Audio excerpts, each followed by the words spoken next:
Good evening, everyone. I am Stacy Shapiro, and I'm the Youth Engagement Specialist at the Summer Youth Employment Program at United Activities Unlimited. And tonight we will have a college decisions panel where we'll be talking about the college decisions process and what next steps to take. And we'll first start with a presentation by Shanice Greenidge, assisted by Irad Vanterpool from Suny. And afterwards, we'll get a chance to meet all of our other panelists. So we have representatives from CSI, St. John's University, Suny, as well as CityTech.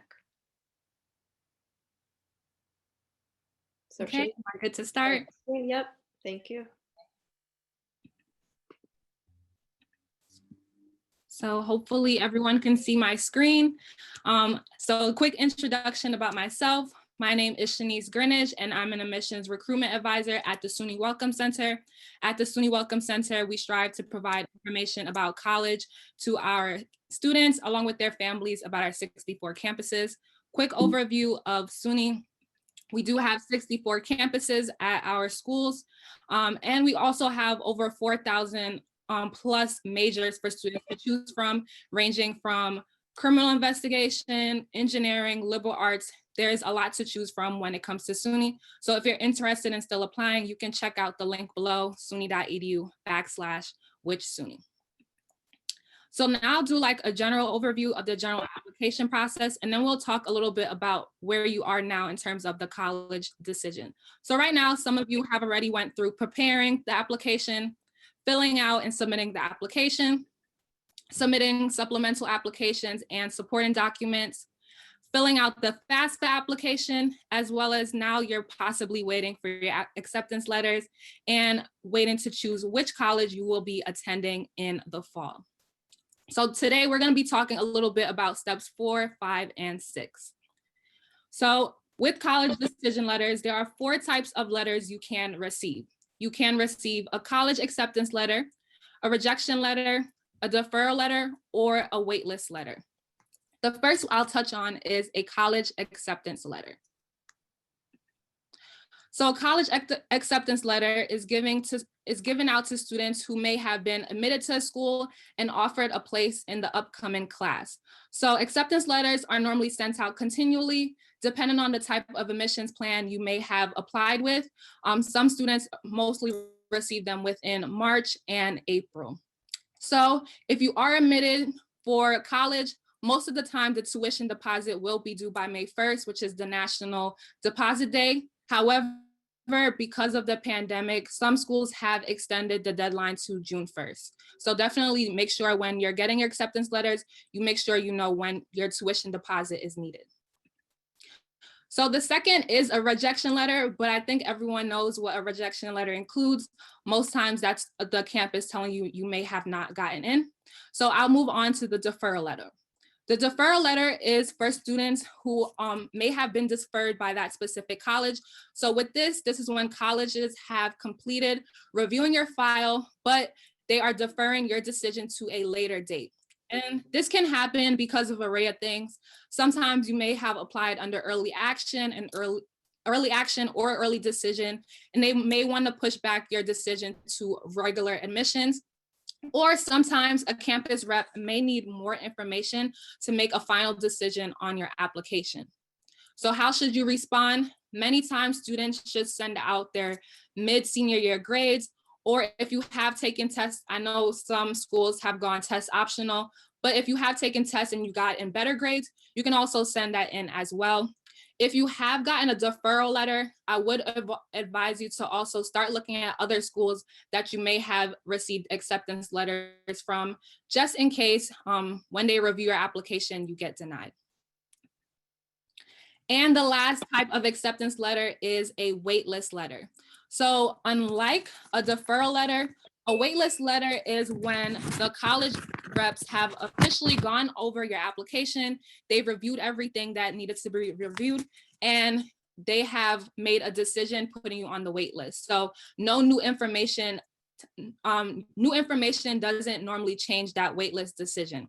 So if you are on the waitlist, I definitely would recommend you starting to make plans with one of your backup schools, look at where you may want to be located for college in the fall. Also, some schools may have a good chance of taking students off their wait list, but there are some schools, they may not really look at the wait list. So again, make some plans with your backup schools. So now some of you may know or may have applied with early decision. So the early decision is a binding program and it can be used at one college. Some of you may have applied. Within Suny, it's available at ESF, Geneseo, Maritime, and in New York State colleges at Cornell. With these, many of these deadlines have passed, so the tuition deposit would have been due by January 15th, specifically for Suny. Other schools may have a different date. And these set deadlines, normally students will receive their acceptance letters within December.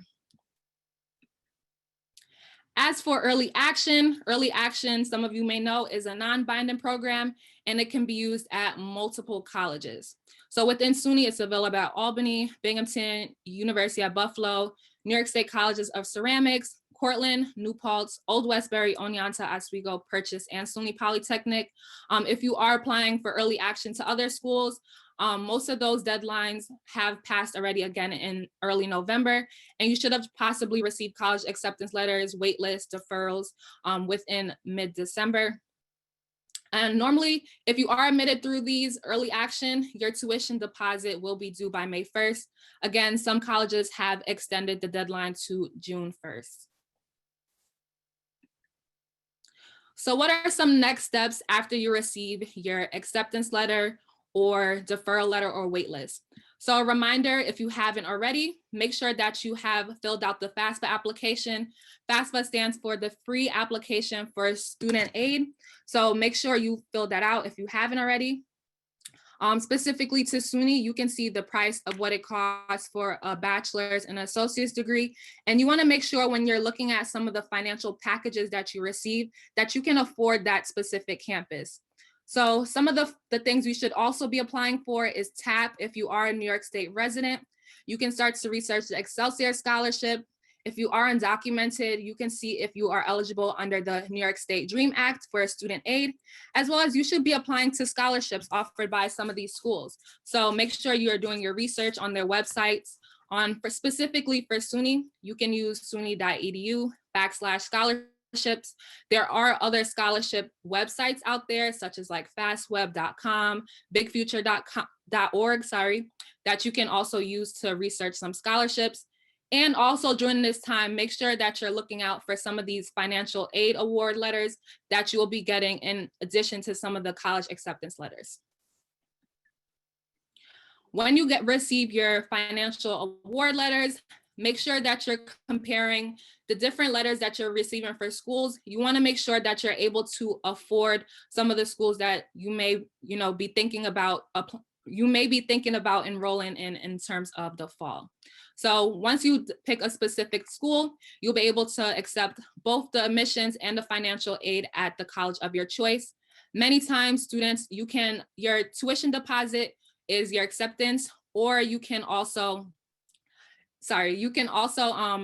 declare your intent to enroll through going to campus. I know sometimes right now it's the pandemic, but you can also do that as well. So with Suny, if you haven't applied and you may want to still apply, you can apply after right now if you're still a senior. And if you have any questions and specifically to Suny, you can email me as well.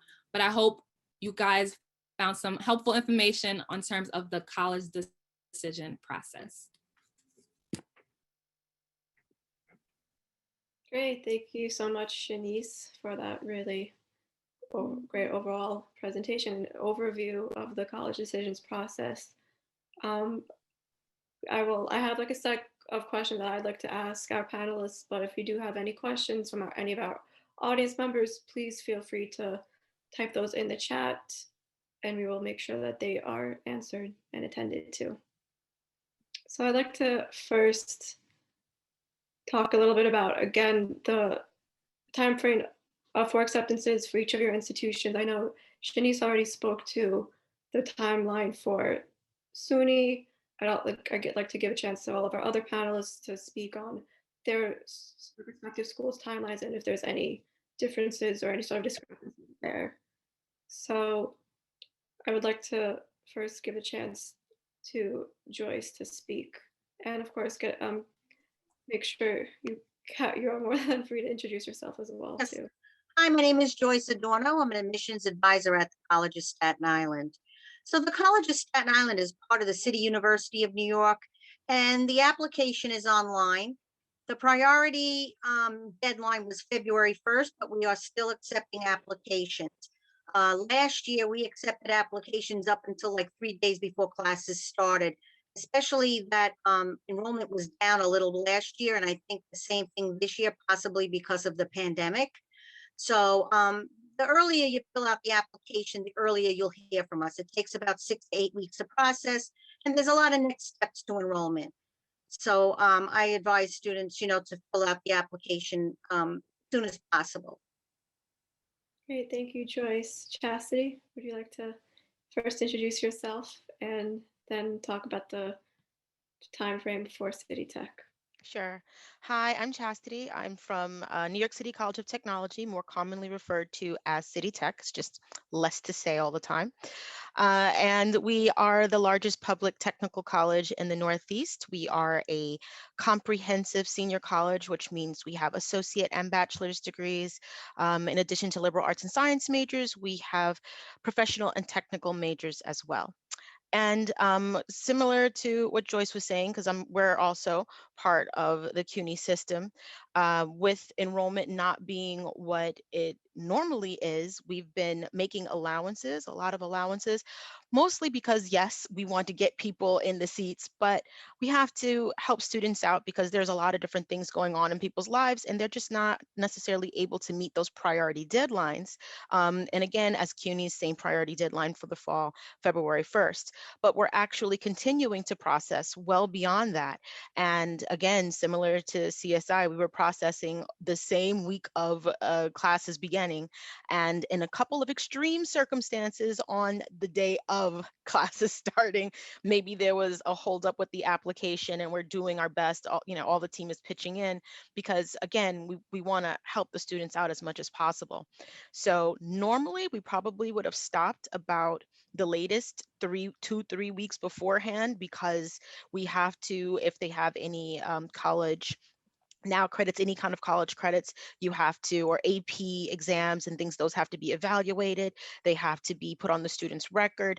And we want to make sure we have time for that. And we're not just going crazy, and giving the students time too, because when you apply or when you're accepted later, we have a system called DegreeWorks that the student is able to see their courses and participate, have the course curriculum, and get the link to that online class. And it usually doesn't show up in the system for 48 hours. So if you're registering late, unless you're able to reach out to that professor directly and say, hey, I just registered for your class today. I know classes start later this afternoon or tomorrow. Can you please send me the link? A lot of the time they have to wait.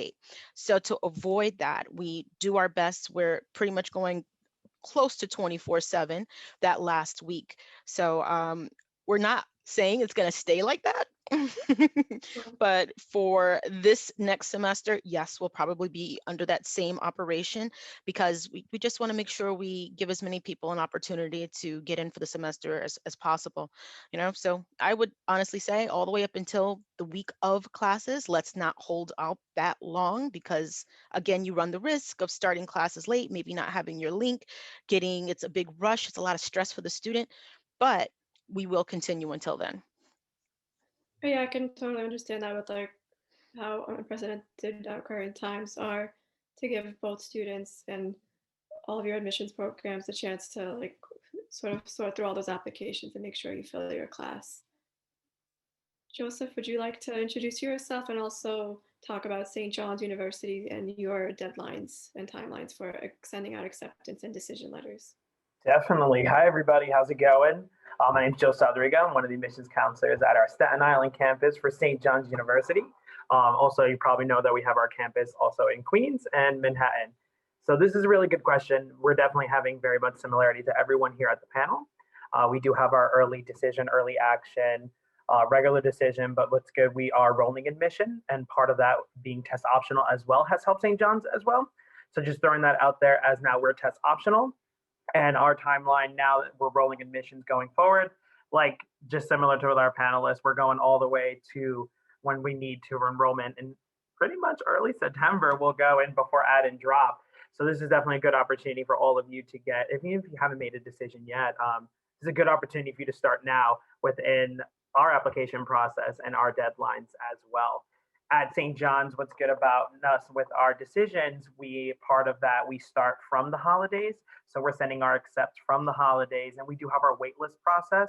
So if you do get waitlisted from St. John's University, nothing to worry about. We do go through our wait lists, try to do that in a good, timely manner for you all. But then we can get into those questions on the waitlist process for St. John's, but definitely very similar to everyone in our panel. And if you do hop on our website, the application is free. So from the Common App versus our regular application. So you guys can just know about that and just in that timeline process. So thank you. Great, thank you, Joe. I want to sort of follow back on what you said, and I know Chastity also mentioned this, that you're like sending out acceptances all the way possibly till the enrollment deadline. So when does enrollment start? When do courses begin at St. John's? Good question. So we're on a hybrid schedule. So with that St. John's, right after Labor Day, going into the September 7th mark, we'll do our add and drop. So we'll keep that enrollment going for that first week after Labor Day, going into September. But yeah, giving you a great timeline, even in August when everything is opening up with the Common App. So just in case if you guys need to cater that or even communicate with us along that process, you can even hop on the website. We're even on the website where you could chat with students and chat with us through all questions that you guys might have. Great, thank you, Chastity. I'd like to give you a chance also to talk about when CityTech starts what your enrollment deadline and when do your classes start? So as a part of Cuny, our classes, we all pretty much have the same, like senior colleges have the same start dates, and community colleges pretty much, unless they are on a trimester kind of thing, we're all pretty much on the same start dates there.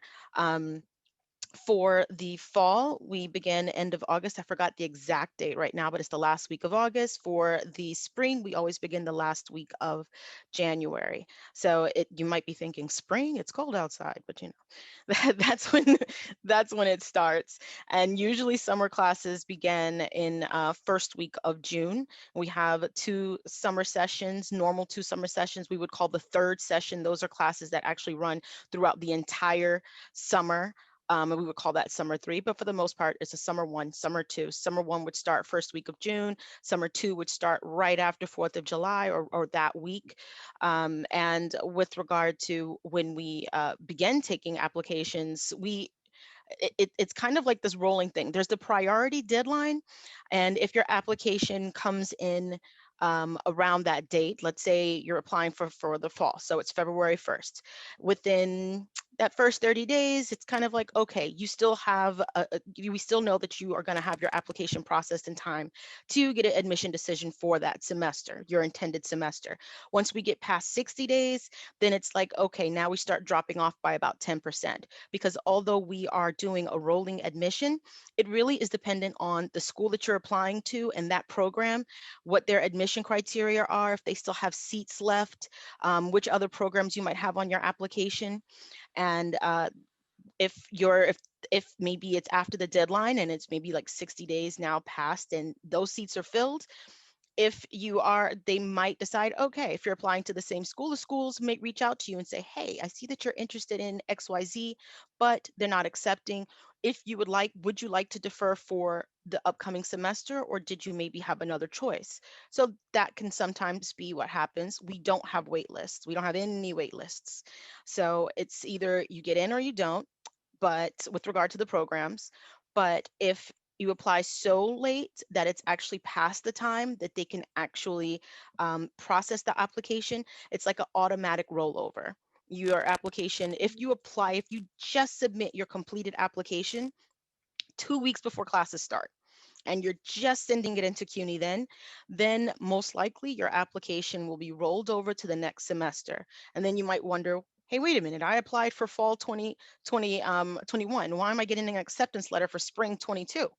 because your application was submitted so late that we couldn't even process it in time to give you an admission decision for that fall semester. So instead of just telling you, oops, you didn't make it, we'll still process you for the upcoming semester.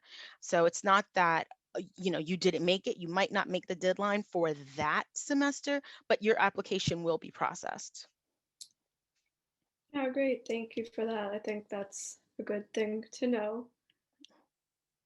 Joyce, I know like Chastity spoke for Cuny overall. I want to know if there's any specifications for CSI or if Chastity. Well, because CSI is a comprehensive college and we have associate degrees, everyone is pretty much accepted to the college.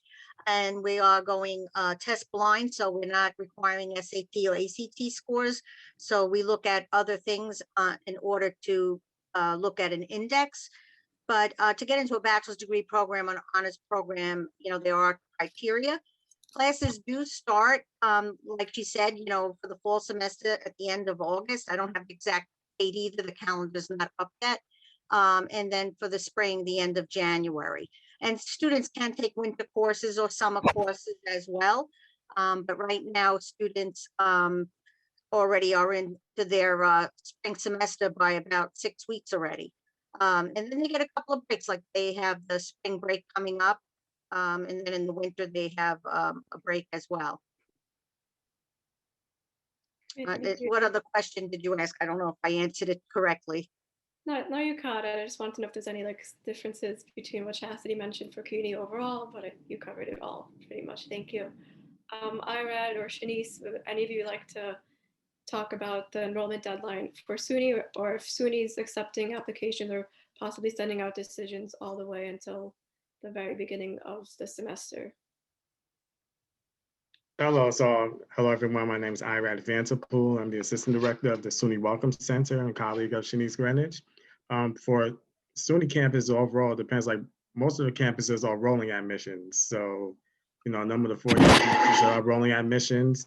They're still going to accept students and still send out acceptance letters throughout the summer and right before the beginning of the semester. So you had that. In certain cases, certain schools might work to bring in somebody just right at the start of the beginning of this, of the first week of school. Like I know some of the tech schools tend to do that. So, but yeah, overall for like those schools on the rolling admissions, they have their deadlines versus certain campuses, if they have early decision, early action, obviously applications are gonna close out at a certain point versus the rolling admissions campuses. Right, I know we had a question in the chat whether or not courses or classes will be remote or virtual. I know Joyce already answered for CSI. Would you like to speak on Suny and your sort of plans as of right now? So what was the question? Whether or not classes will be remote in the fall or virtual, or in person. That we won't be able to answer those. That's campus specific. So the campuses, would be able to tell you better whether or not how classes are going to be for the fall. So, Right, yeah. sorry, I'm going to chime in here from the private university side for us. So with St. John's, we are in the fall. We just got our new president, and he's coming in really strong, helping out and everything when it comes to anything COVID related for all our campuses.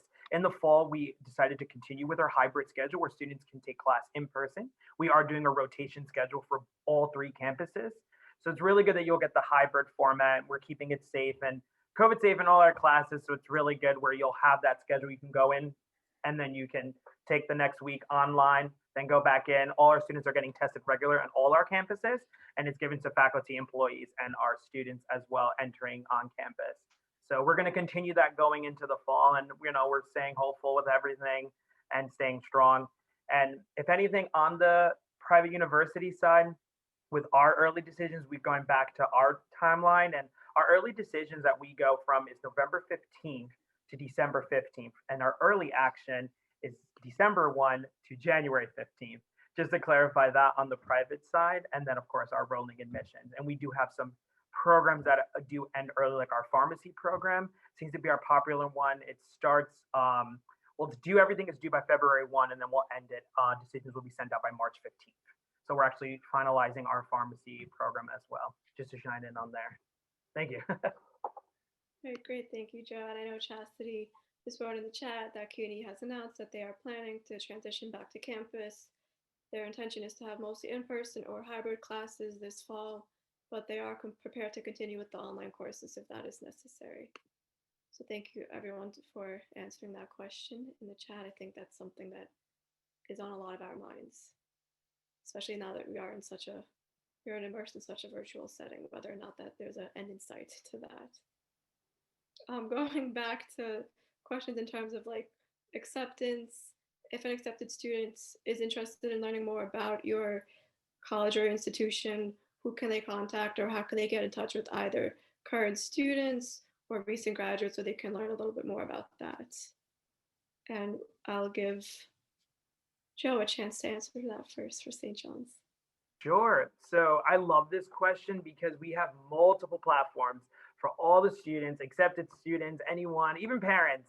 Just hop on our website. We have a chat feature that you're able to chat with an admissions counselor, a graduate student, an undergrad student. We have many, we're like visit the Johnny. So chat with the Johnny, our mascot. So even you hop around on our website, you could be chatting with prospective, just any prospective major that you're interested in. But yeah, we have all our undergrad, graduate, admissions counselors. We're all on the website. But I always encourage students just call. Definitely call us. Our numbers is on the website. And then what's good about us, we are doing in-person tours. So I always suggest come to campus and then you can communicate with us. You can communicate with Zoom, set up your appointments, just website. Hop on our website. I can give that as the best advice for St. John's. We have everything for you on the website to guide you who to contact. Even financial aid is on it. You can schedule appointments with financial aid through Zoom. So it's like, hop on our website for sure. Awesome. Thank you. You're welcome. Joyce, would you like to speak to? Yeah, so right now, with mostly everything is being done virtually. So if you go to our website, I'll also put a link in the chat in a few seconds. We're having virtual information sessions, all kinds of virtual information sessions for majors, for financial aid, how to choose a major, next steps to enrollment. Of course, they can contact me as an admissions advisor. Usually alum is through the alumni office, but they are putting a lot of information on Instagram these days and on Facebook as well. So it helps students keep in touch with other students and faculty members as well. Wonderful, Chastity. Where could an accepted student go to find out more information about CityTech? Awesome. So Gus, same thing. We have a lot of our information online because that's where we live now. It's even called Virtual City Tech. All of the offices, all of our enrollment management offices, we have Zoom hours, we have virtual office hours. During the virtual office hours, it's just like, you know, if we're in the office, we're answering phone calls, we're making phone calls, sending emails, answering emails. We're on the Zoom end of things, making sure and trying other platforms too. Sometimes students say, well, I tried Zoom, something's happening with my phone. Can you guys reach out to me via WebEx or whatever? Even though we have the Zoom link up for everyone, if you reach out to us and you're saying you're having a problem using whatever platform, we'll jump on the other platform and reach out to you, no problem. We have virtual information sessions that are open and they're live. I usually host them. We have like a brief presentation and then I go into a Q&A session. If someone says, I was trying to look for this on the website, I will pull that baby up right then and there and say, okay, let's navigate it together and find what you're looking for. And we are working on our virtual tours. Our photographer just went to the campus to go take pictures. So that'll be up soon. And it's going to be different than the virtual information sessions because the information sessions are live. There's someone there talking with you. They can answer back and forth. If you have direct inquiries or concerns, the virtual tour will be something that you can just go in and kind of click around and look at things on your own, but there will still be a feature that you can go ahead and send us a message and we'll get back to you on that. As far as finding people that, you know, the alumni and things of that nature, actually student government is excellent for that. I've noticed that one, they're always super enthusiastic. I don't think I've ever seen a a student who's in student government who's just like, I can't really bother right now. They're always like, yes, let me tell you everything, even after they graduate and move on. So if you're looking for someone who's graduated and who knows something about the school, different extracurricular activities, clubs, which we still have that are very active, student government is a great place to go in addition to the Alumni Association and also the department. Whatever department you're interested in, I'm pretty sure they always have these fabulous stories about this dream student that they had who either had a challenge that they overcame or they were just always super impressive. And I bet you they have their contact information, and that person is usually very happy to speak to another CityTech student and kind of give them some pointers. So you have a lot of different points of access. It's just whichever works best for you at that time, honestly. Great, yeah, that's a wonderful variety. I know definitely a virtual tour is not the same as an in-person tour, but it does help you get sort of the same idea. Would either Shanice or Irad like to speak on SUNY and like your sort of resources for finding out more information if a student is accepted or just would like to know more?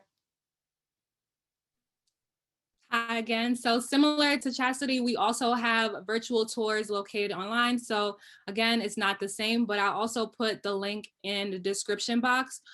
Especially since we have 64 schools, we always recommend that students reach out to some of those academic advisors at those campuses, or sometimes there are links where you can like find to talk to students who may want to talk to you about a specific club that they're part of or a specific sport that they're playing as well. So everything most of the time is always on our website. So we just advise students to go ahead and check out whichever specific school you're interested in and do some research. Great, thank you. And I sort of want to shift gears a little bit and talk about what suggestions do you have for students who are placed on the waitlist or for those who are deferred? What things should they consider? What other options? And would you like to start us off, Joe? Yeah, no, definitely. This is always a really good question because we do have a wait list for St. John's University. Um, Definitely don't give up. I mean, we're definitely looking at every little thing. We're very big on the whole resume recommendations. We know it's optional for our students, but we always want to put it out there. I mean, tell us why. You know, what tell us why St. John's is right for you, or what do you want to know more a little bit about St. John's? I think this is a really good opportunity for if you do get that waitlist letter, don't worry. You know, we're going to reach out to counselors. We're going to work really hard. We're going to get your mid-year grades. We're going to see as best as we can do because at the end of the day, we want to make sure you get a really good scholarship. And one thing about St. John's, we're merit-based. So our scholarships are one thing that we really want to define for our students, and we want to make sure it's affordable. So if you're on the wait list, you know, we're going to reach out to you. You're going to still get our e-communications. We're still going to invite you to our campus events so you can get more information about St. John's. Just know with the wait list, you're still eligible for financial aid. You know, you're still eligible for housing. You know, all our freshmen are guaranteed housing on our Queens campus. So don't worry, don't panic. You're still eligible for all these amazing opportunities at St. John's. And you know what we'll do our best is we'll get to it as much as we can. You know, enrollment is very tricky these days, of course, but you know, we'll go through the wait list and we'll accommodate everything we need. You know, we'll have always things. You're more than welcome to always come to the campus still, always reach out to us. We're going to reach out to you with the wait list, and we're going to give you updates and along the process, and we're going to even tell you what we think is best for you and how can we guide you, because you can also be waitlist because you didn't get into any of our school and colleges, which is our other programs, like our medical programs, our science, or school of business. You know, if you don't get into any of those programs, you might get waitlisted because we want to see what else best option for you. You know, we do have our professional studies, and that might be a best route for you. Undecided might be a best route for you. So we'll always keep communication with you through our waitlist process. You know, always just communicate with us back and we'll get that one-on-one attention that you deserve. We just want to make sure you're a best fit for St. John's and make sure it's affordable. That's what we always look for at our St. John's for students on our wait list. Yeah, wonderful. Thank you. I'd also like to ask, like, is your school like open to any like post application updates? Like, say someone does get a waitlist letter, can they submit new information on their behalf to support their application? Yes, we make it super easy. We have our student portal for any students that do apply for St. John's. So through your student portal, You can upload your essay, recommendation letter. You can upload your mid-year grades. Even your counselors will have a portal themselves as well, submitting us documents. So we're working together. We're going to tag team everything. Your financial aid letter will get uploaded there. Everything through the student portal, easy access. Once you apply, you get a portal from St. John's, and we're going to keep communication. You'll see my information on your portal and just keeping you updated. And it's weekly. It's weekly. We got e-communication every day. I think every college, we got e-communication going out every other day for our students. So definitely we'll keep you in the loop through the waitlist process and that. That's a good question. Awesome. Thank you for outlining that. I'd like to give a chance to our other panelists, of course, to talk about their institutions. So Shanice or Irad, would you like to talk about what suggestions you have for students who are waitlisted at Suny, and if there is an option to submit any post-application updates? Sure. So if certain schools within our system are highly competitive, so those are going to likely be the waitlisted ones. If you're applying to like the Binghamtons, the New Paltz, the Geneseos, you might find that possibly happening. So if you find yourself being waitlisted, and as Joseph mentioned, there's different reasons why you can end up being waitlisted. So if you find yourself being waitlisted, one of the things that's a benefit is, okay, you're being waitlisted. You might really want to go to this school. But you also have to think about the possibility that there could be the next subsequent letter might be saying, okay, well, you weren't admitted. So if you were accepted to other SUNY campuses, that's a backup plan to have if you're able to say, okay, I didn't get accepted here, then I can start here.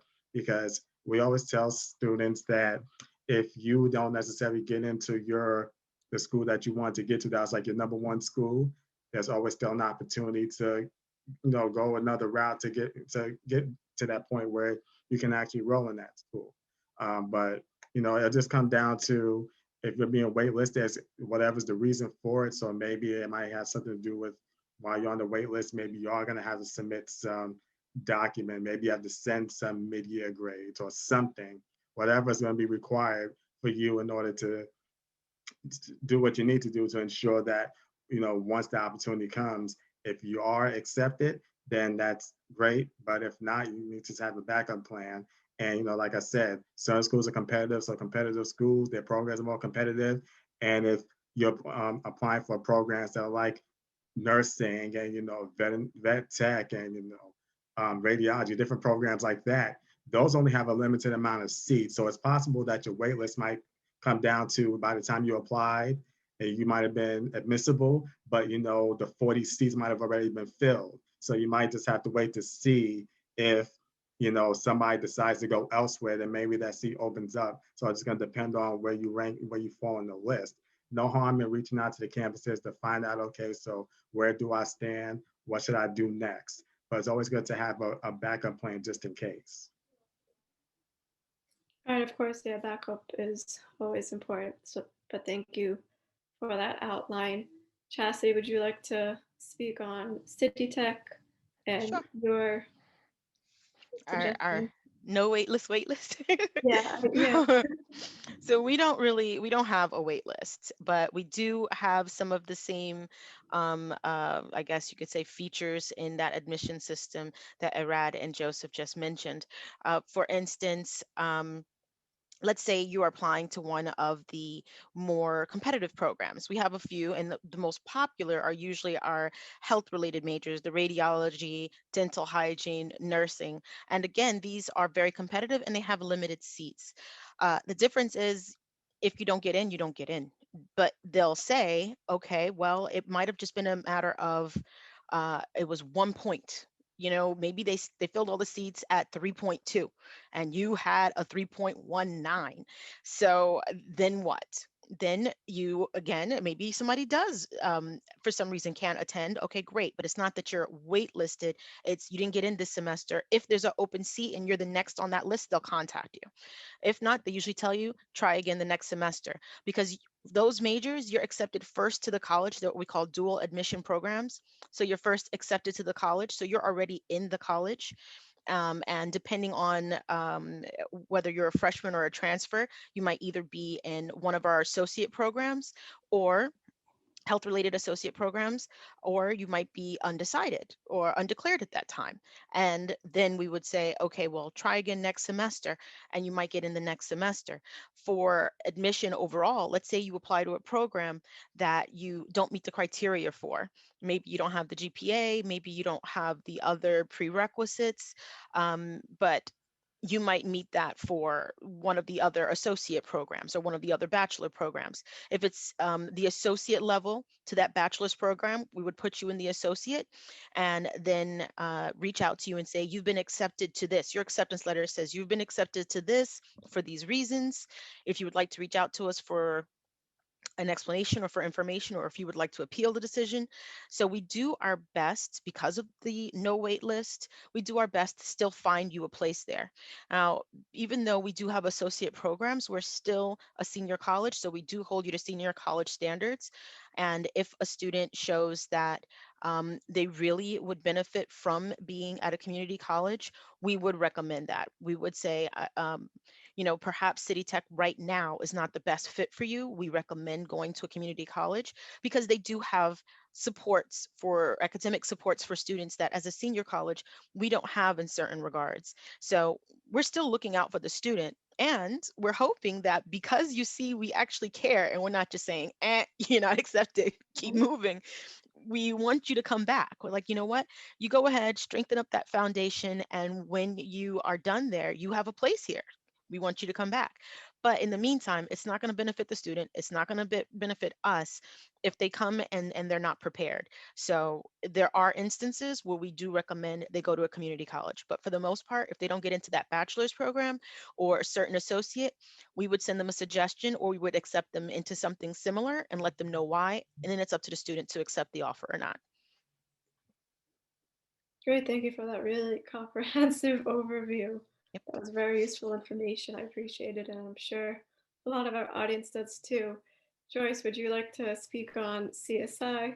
Yes. So basically, the wait list would be most likely for our Macaulay honors programs, because we enroll 40 students into that program each year, and we get over 200 applications.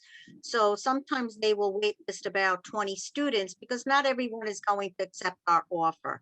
So basically, those letters go out on March 15th for acceptance, denial, or wait list for Macaulay honors. Otherwise, sometimes students will apply for the baccalaureate degree and maybe do not qualify. So then they would get into the pre-baccalaureate or associate degree program.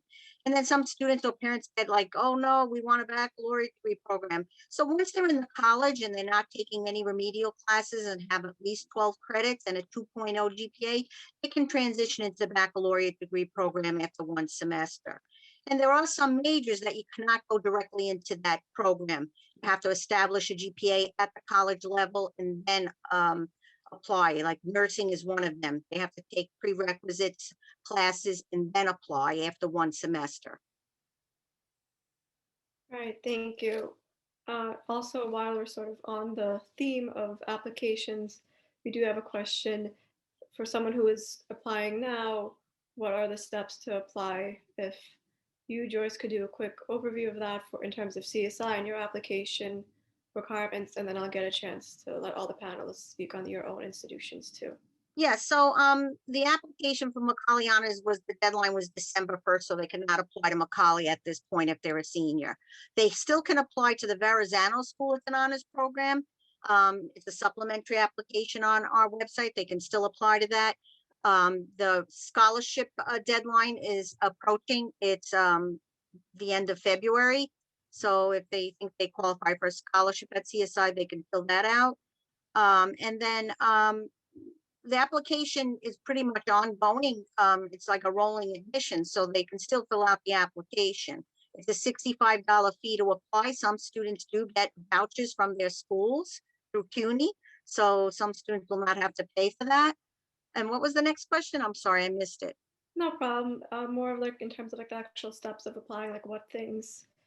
Oh, so they definitely would need a high school diploma or equivalency diploma. And if they go to a DOE school, if they put the OSIS number in, it would automatically connect. If they go to a private school, then the counselor at their school would have to send an official transcript. If they're a transfer student, if they go to another CUNY school, we can get those. Otherwise, they would have to have the transcript sent. So like sometimes we get students that transfer from St. John's, so they would have to have official transcripts sent. They sometimes can do that digitally through the website. There's a way to do that without having to mail it directly to the campus. All right, thank you. You're welcome. Chastity, would you like to speak a little bit about any specifications for CityTech in terms of applying for someone who's applying now or considering applying now? Sure.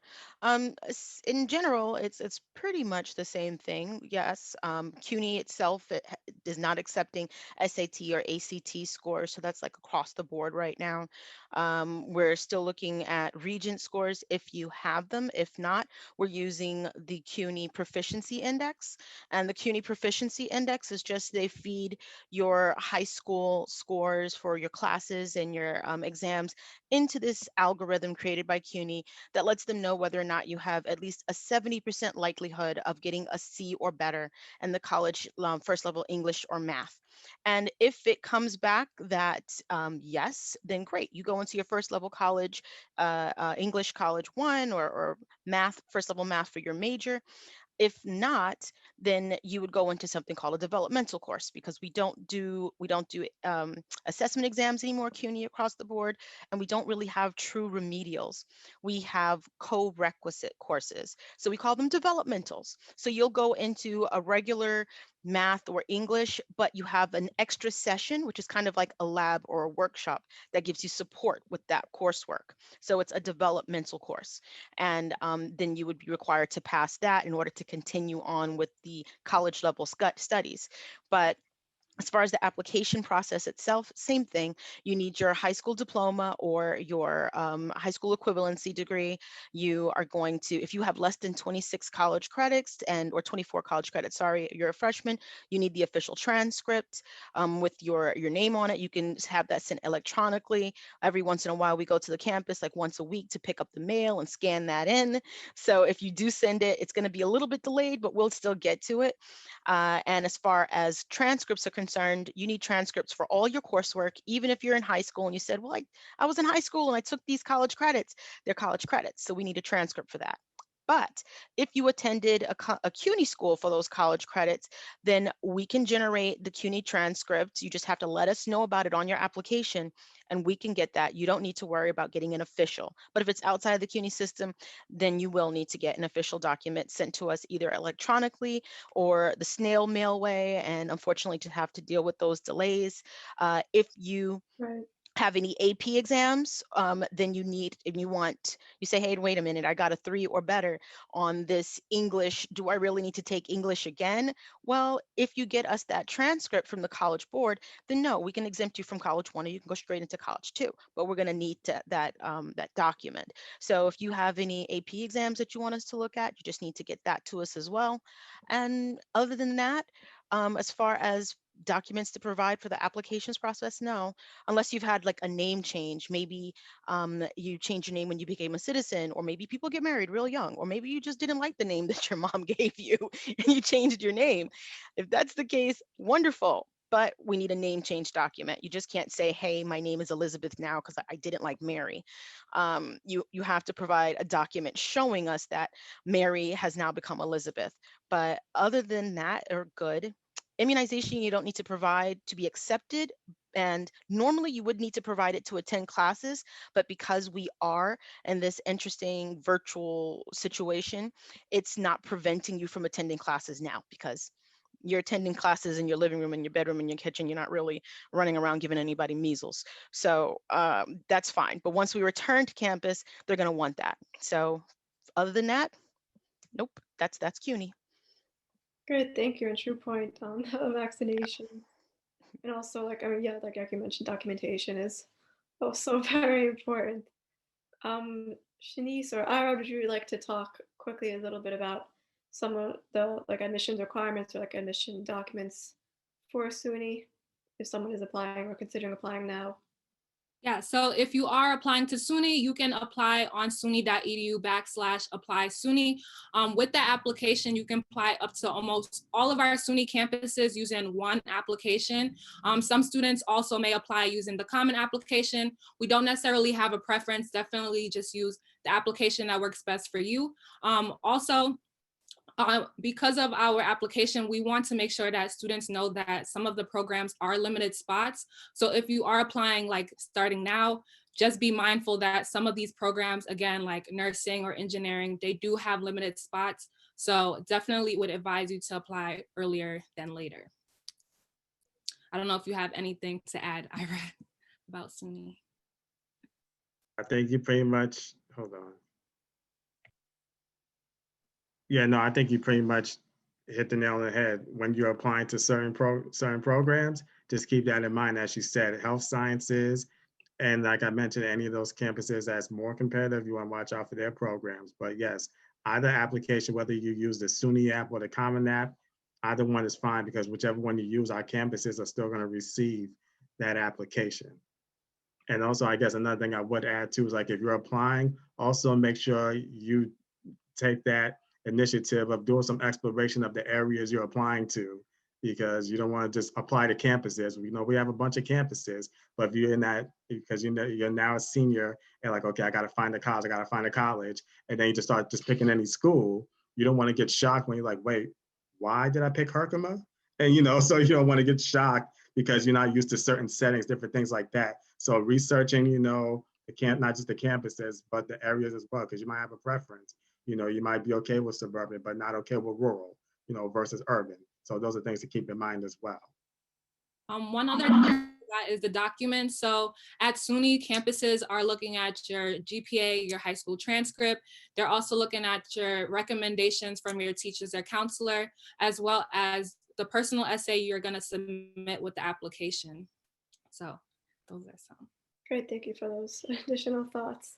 Joe, would you like to do a quick overview of the St. John's admissions process and what documents are required? Definitely. So same across the board. If you hop on our website at stjohnsuniversity.edu, both our application, either our St. John's application or the Common App, it is both free, so you don't have to worry about that. The documents that we do require for St. John's, we're looking at your high school transcript, of course, 2 letters of recommendation, 1 from a counselor, 1 from a teacher, and again, personal essay. Tell us something about you. We're very much an intimate type of application where we want to know about you. So this is where your resume comes into part. Please submit that as well. Any activities from sports to debate team, from yearbook, let us know. Put that all on the application. We don't have a preference either on which application you choose. Both you will receive a portal, so you'll get that communication as well once you apply for St. John's. Great, thank you. And seeing that we're almost out of time, I'd like to ask you all one last final question, which I think is an important question that I'm sure a lot of our audience, either now in the Zoom room or those that are watching this later, would like to know. So what factors do you suggest students and their families consider before selecting which college or university the student will attend? And I'll let Chastity start us off. Okay, so yes, affordability is a big deal. And when you're talking affordability, you're not just talking about tuition, because there's tuition and then there's the additional fees. And then you have to really consider books and other expenses. And we're not going to be virtual forever, so you've got to factor that in as well. Then you're going to have to start thinking again about commuting and how much, what's that's going to cost you. How far away is this place? It's great that you can attend a school in Texas now, but are you really going to go to Texas? Like, think about this. Are you really, going all the way out there for this school? So whatever school you're thinking about, you're thinking this is where you plan to continue your education, and how much is this going to cost me overall?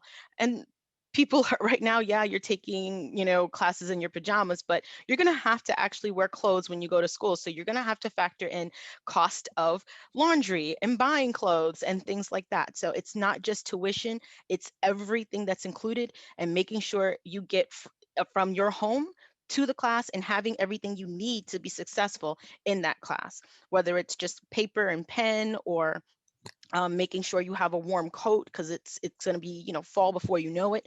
Things like that, those are important. And with regard to affordability, what are the options when you look at financial aid? Don't just think to yourself, oh, I'm going to grab a scholarship, or oh, this is my plan and this is it. You have to have plan A, B, C, almost through Z with regard to payment, because a lot of times people think about education the way they think about a hospital. It's really altruistic. And of course, we're here to educate you and get you out there, but it's actually a business, and they will put a hold on your account for that tuition, and you will not get that class. You can finish and everything and graduate even, but you don't get your transcript because you have a balance. So how now are you going to get this job? Finances are super important. Making sure you're able to continue to get to the school that you're going to, very important. Right now, virtually, a lot of campuses are giving students devices. So that's fine. While you're going, you can, most likely your school will give you a device. But if you're going to be attending school for the upcoming fall and for the summer, keep in mind that even though the plan is to go back in person, a good majority of classes are still going to be hybrid, and some we may still be online. So you want to factor that in with regard to your accessibility. When you're picking out a class, there's synchronous and there's asynchronous. And synchronous means that you're going to have to sit down in that spot for that period of time, and you have to figure out, is that going to work for you? Is that the best thing for you? A lot of those professors want you to be interactive, meaning they want your camera down. So you've got to figure out, okay, how am I comfortable about these people being in my personal space right now? Should I get a background? Do you mind if they see your kitchen wallpaper? Little things like that that don't really mean too much right now, but they will later. And asynchronous, you're kind of on your own. So do you have that level of discipline? Are you going to, these are just little things that people aren't really thinking about until it's time to think about them. So in addition to the finances and all that, really think about, if you're attending school right now, this summer, this fall, what does that mean for you? And are you going to be able to continue when we go back in person? Great. Yeah, those are also wonderful considerations and thoughts on what to consider. Joyce, would you like to add anything else? Yes, well, no, affordability is definitely a big plus. Most students graduate without debt when they go to CUNY. It's a little under $7,000 a year, and students get usually either grants or scholarships. They also have to think about, are they going to graduate school after the 4 years of undergraduate? Because, the biggest debt in our country are college loans right now. So I think that, going to a CUNY school or SUNY school is definitely a plus. But, there's a lot of private schools that give big scholarships too. So that they have to think about where the location is, like even just come to Staten Island from outer boroughs is a hike. They can live on campus. We do have student housing. It is a little pricey, and it's a limited amount of space in our student housing. Staten Islanders could live there as well, if that's what they want. And then class sizes. We have small class sizes, between 17 and 30 students in a class. Professors will mentor the students. We're a research facility. So they have to really think about what's the best fit for them. Do they want to be closer to home and, go home and eat dinner with their family?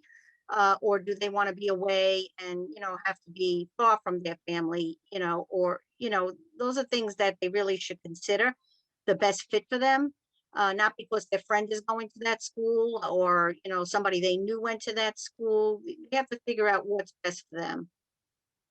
Right. Yeah, that's a very poignant point. Thank you, Joyce.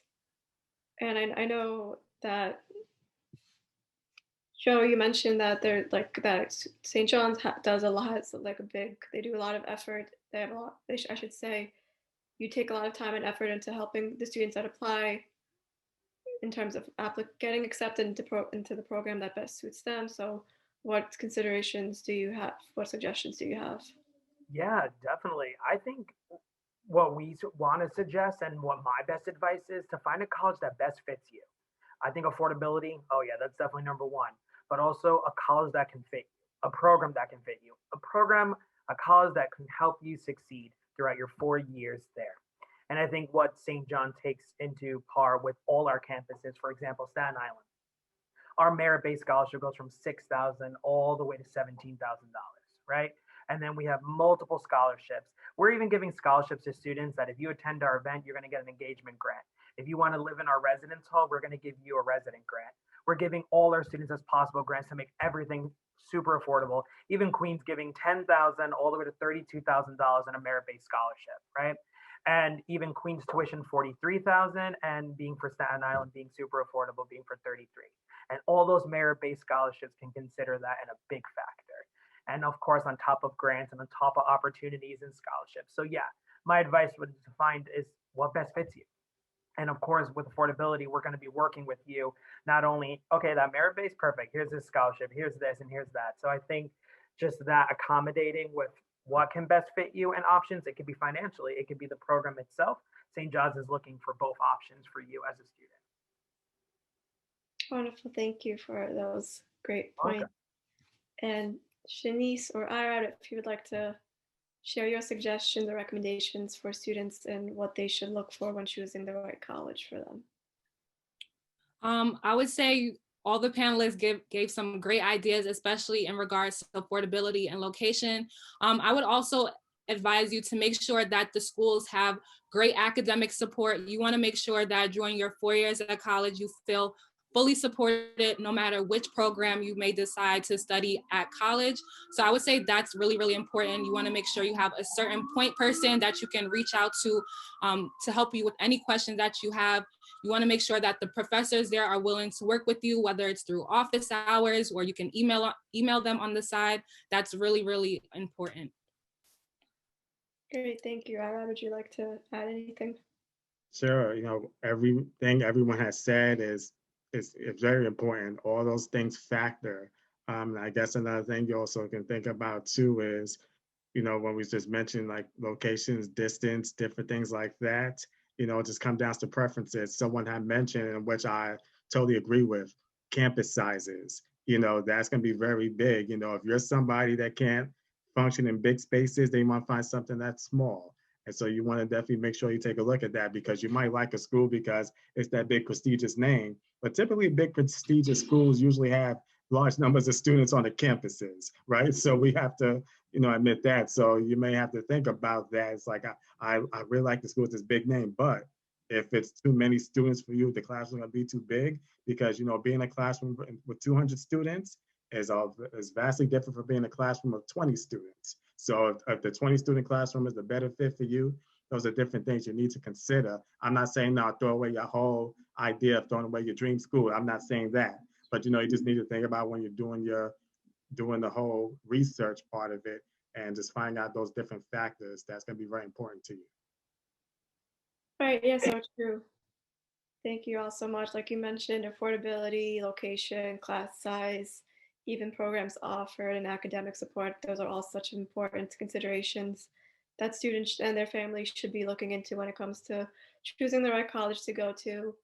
So I'd like to thank all of you, Shanice, Ira, Joyce, Joseph, Chastity, for speaking with me this evening, taking the time to tell us a little bit about your respective institutions.